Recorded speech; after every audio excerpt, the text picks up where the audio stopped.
Madam কি করছেন? কোথায় গেছিলেন এতক্ষণ ধরে? আর আজকে এত গরম পড়েছে, বিভৎস গরম, কোটে যাননি?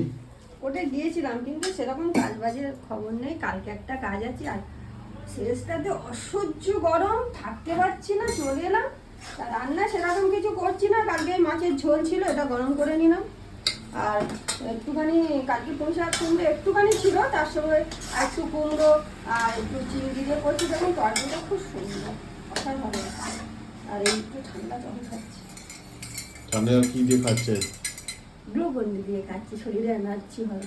ও, প্রচুর গরম পড়েছে তাই তো? প্রচুর গরম পড়েছে, মাথাটা কেমন ঘুরছে। বন্ধুরা তোমরা গরম থেকে বাড়িতে গেলে আমার মতন এরকম ঠান্ডা জলে গ্লুকন্ডি দিয়ে খাবে। ঠান্ডা জলে গ্লুকন্ডি দিয়ে খেতে কেমন লাগে আমাকে কমেন্টস করে জানাবে। আর আমাকে প্রচুর প্রচুর পরিমাণে লাইক শেয়ার আর সাবস্ক্রাইব করো। তোমাদের একটা একটু সাপোর্ট আমাকে অনেক দূর যেতে সাহায্য করো। টাটা বন্ধু।